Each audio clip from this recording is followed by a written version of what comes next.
2 tomato, সোমবার দিয়ে দিলাম একটা তেজপাতা আর কালো জিরা, আর দিয়ে দিলাম কেটে ধুয়ে রাখা একটা আলু, দিলাম হলুদ, দিলাম লবণ। এখন এগুলো ভেজে নেব।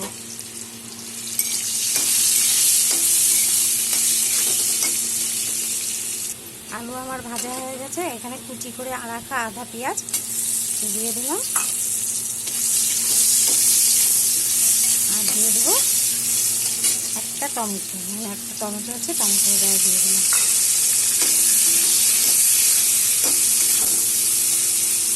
পেঁয়াজ টমেটো আমার সব ভাজা হয়ে গেছে। এখন দিয়ে দেবো পেস্ট করা মশলা। এখানে 6টা কাঁচা লঙ্কা, 1 ইঞ্চি পরিমাণ আদা আর আধাটা পেঁয়াজ সব একসাথে পেস্ট করে নিয়েছি, দিয়ে দিলাম। আর দিয়ে দিলাম 1 চামচ ঝাল লঙ্কা গুঁড়া, আর দিলাম হলুদ।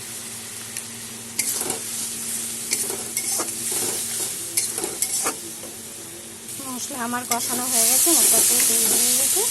এখন মিক্সি ধোয়া জলটা দিয়ে দিলাম, আর দিয়ে দিলাম অল্প জল, আর দেবো লবণ, দিয়ে দিলাম লবণ। এখন ফুটে উঠলে মাছগুলো দিয়ে দিলাম।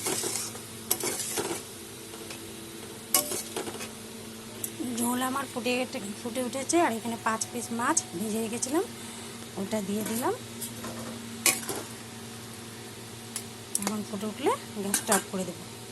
রুই টমেটো মাছের রেসিপি আমার হয়ে গেছে। খেতে খুব ভালো হয়, অসাধারণ একটা রেসিপি। তোমরা এরকম করে বানাবে, বানিয়ে খেয়ে লাইক কমেন্ট শেয়ার করবে, সাবস্ক্রাইব করে পাশে থাকবে। Thank you.